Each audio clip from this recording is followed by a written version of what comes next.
Welcome to this week's episode of Confessions of a Fitness Professional. I'm your Fit Pro, Andrea Anderson, and I cannot believe it took almost 40 episodes for me to tackle one of, I think, the biggest issues in the fitness industry: stealing. And the confession of the day is fitness professionals borrow and fitness professionals steal. And I think there's a distinction between the two of them. And I firmly believe that no Fit Pro is safe. Even those who claim to have original packages, content, and ideas, I think we borrow from each other. But I think that's okay. Let me explain. Back when I started in the fitness industry nearly 15 years ago, I was inspired to start doing fitness because of the group fitness pros that I was taking classes from. And part of the reason that the fire got lit underneath me to go ahead and get my certification is because one of my fitness pros was moving and the classes were going to be non-existent. And I had just found this slice of happiness, this series of moments in my week, in my day, when I had time to myself and movement and joy and all of those things. I wanted to capture all that energy and I wanted to share it. And my go-getter type personality and attitude and leader style is just go, if it's not being provided, just go freaking do it yourself. So that's what I did. But I 100% borrowed from those instructors when I started my classes. There are infinite ways, of course, that you can create a class and move your body. And yes, there are creators and yes, there are creatives in the fitness industry. And there are some brilliant minds in the fitness industry. But for the day-to-day stuff, if you're in a class and something works and you're an instructor, you're going to want to take pieces and elements of it. And I didn't really find my own identity and self as a fitness instructor until probably several years into it. I was sort of putting together, mishmashing all the different experiences I had in group trainings, group fitness classes, certification trainings, licenses, all of those things, what I saw online at one point. When I first started, oh my God, I guess were Facebook pages a thing yet? I'm gonna have to fact check that one and get back to you. I cannot remember when I started my Facebook page, but I don't think so. I know Instagram definitely was not around when I first started fitness. Now it's content is just out there. I know having a website was a really hot thing when I first started teaching. So definitely you would grab elements of people's websites and kind of put them together as your own. But here's the thing. Here's the bottom line. We are the result of all of the things that we have experienced. So pulling ideas and borrowing things from other fit pros, I think is okay. I'm gonna go ahead and say that because I know I did it. I know people do it from me. I specifically put some free content out there knowing full well that other fitness professionals are going to take it and make it their own. Now that's the distinction. Take it, absorb it, learn from it, but make it your own. Synthesize it through your own filters, your own mood, your own vibe, and make it your own. There have been 3 instances where something was stolen from me in my fitness career that still irk me to this day. 3 instances. I'm gonna walk you through them.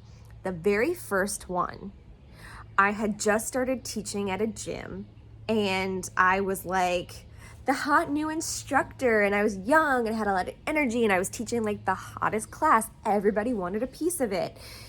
And I had this trainer come to my classes specifically to poach clients. The intent going in was to pull people from my class and take them to their own class.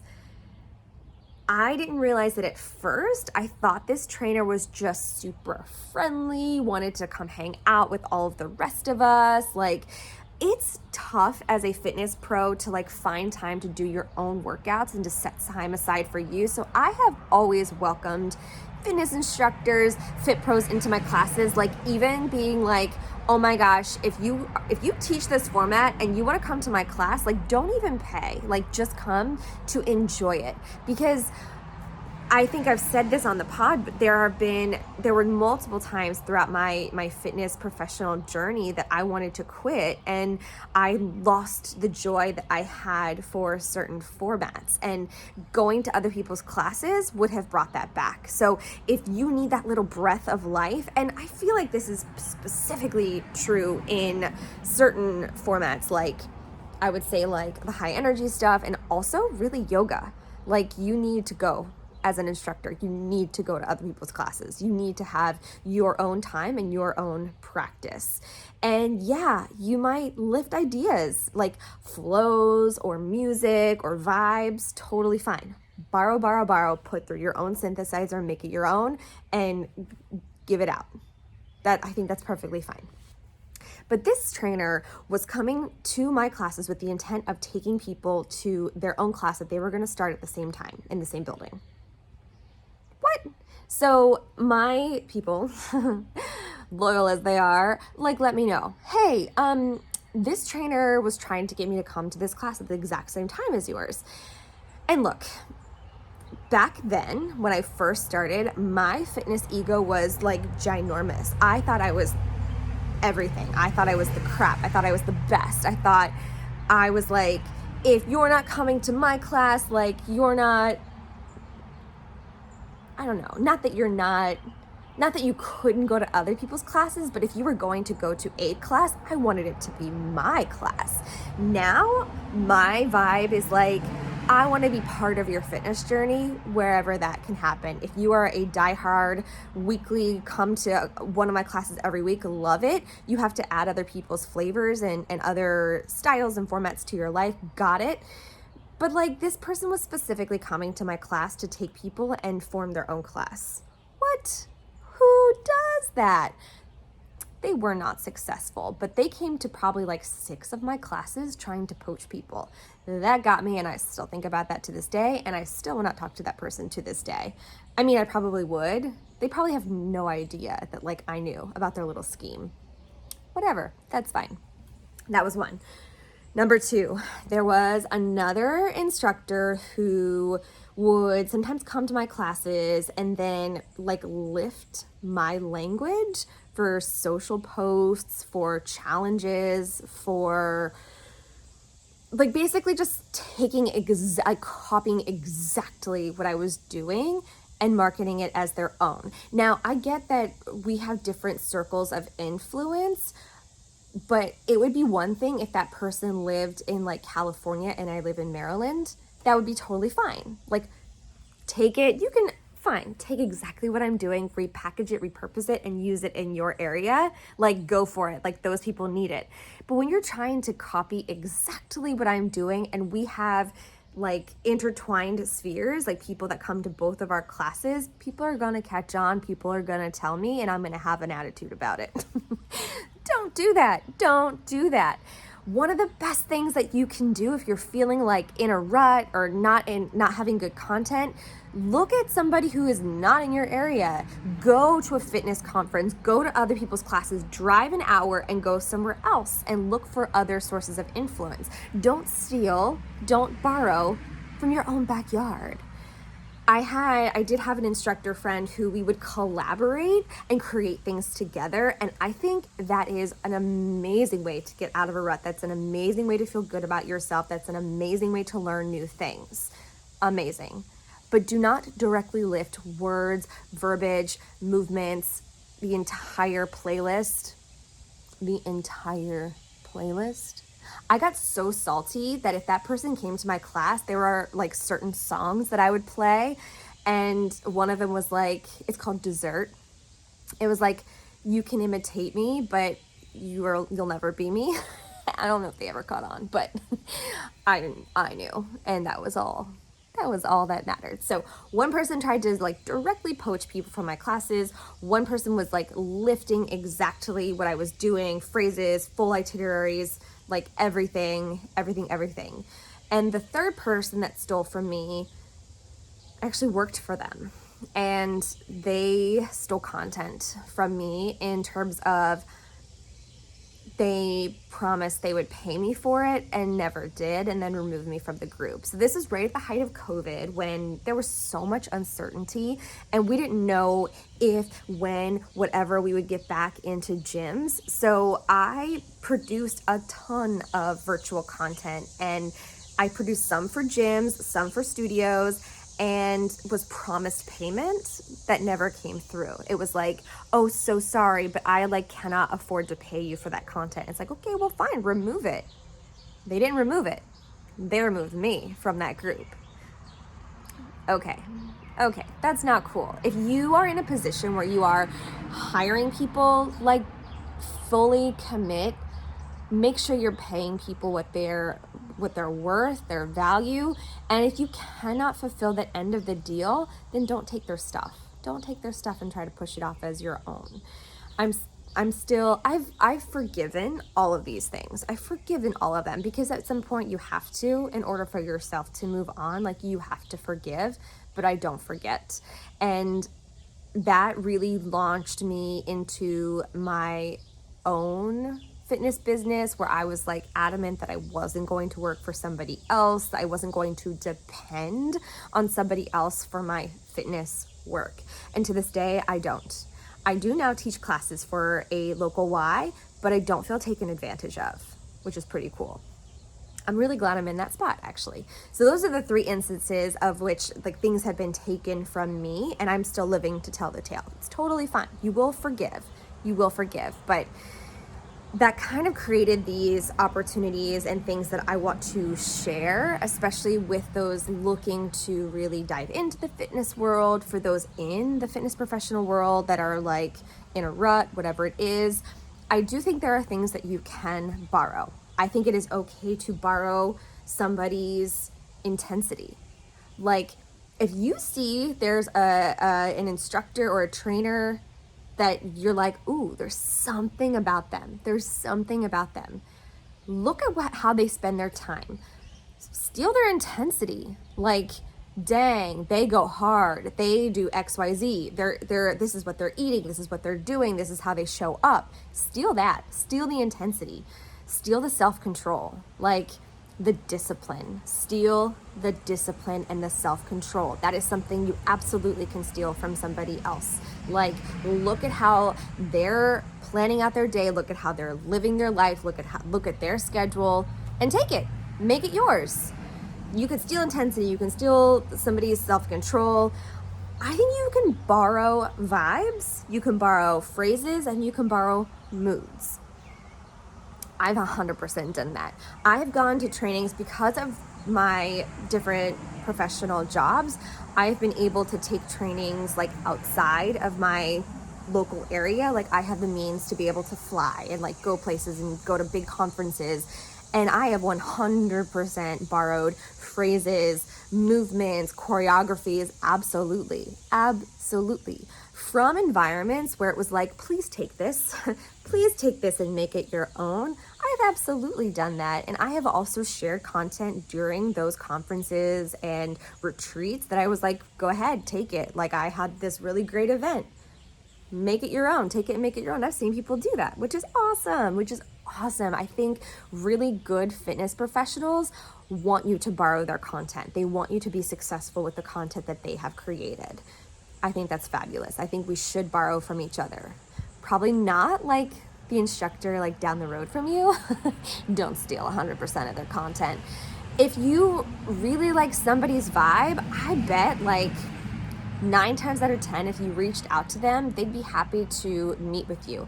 Now, I will say a really structured fitness professional, somebody who's really established, like be willing to pay for their time. Invest a little bit, and that's an investment in yourself.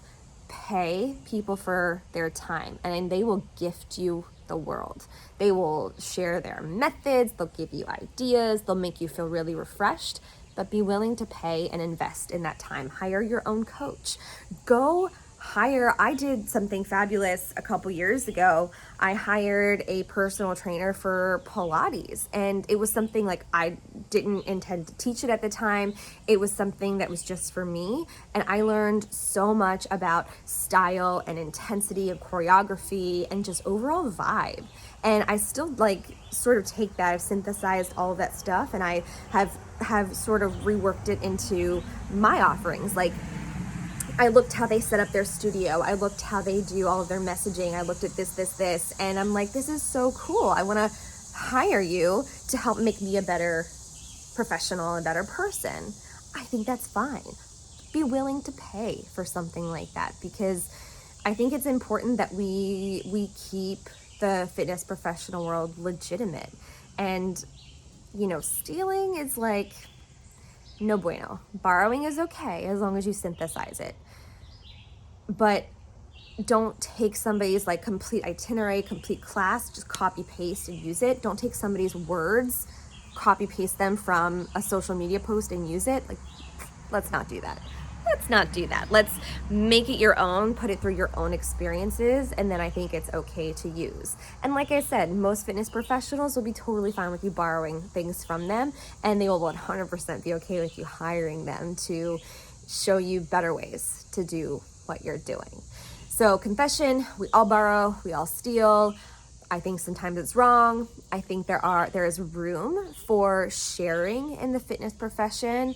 I think joining professional groups or retreats, going to different conferences and conventions, you're going to learn things. You're going to have to spend the money and invest a little bit in your own practice, but it's going to make you stronger and better and a more legitimate member of the fitness professional community, right? You want to be legitimate.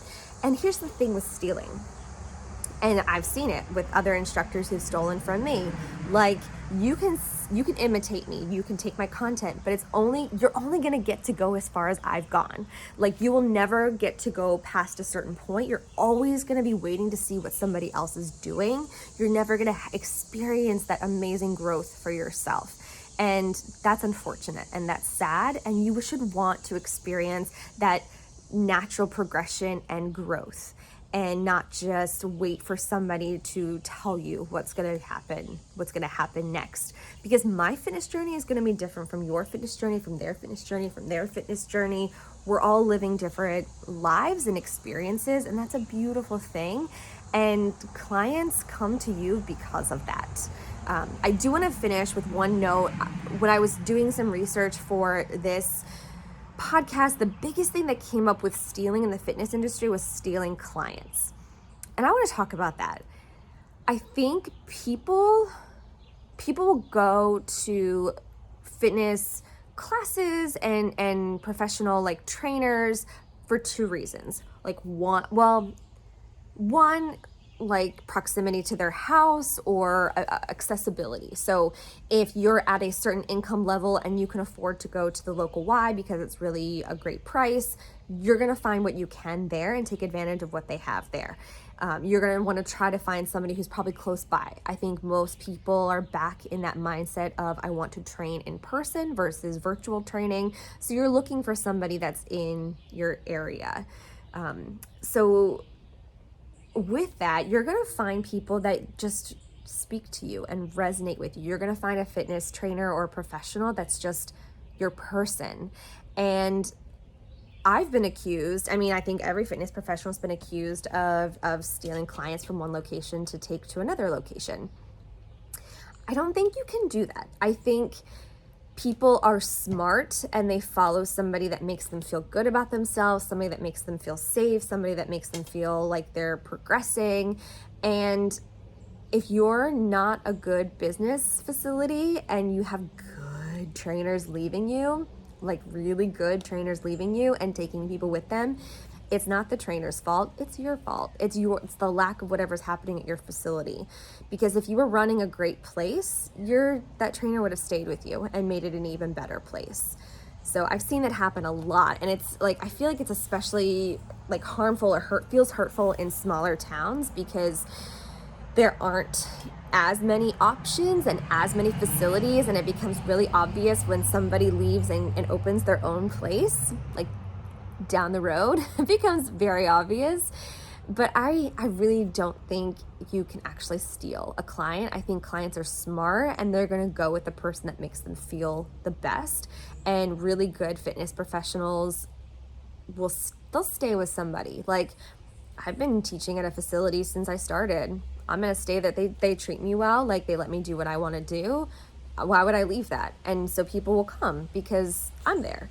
And I'm like, this is okay. But there have been other places that I've left and people have followed me when I left, and they're sensing like, okay, my fitness professional recognizes that something's amiss here, something's not right.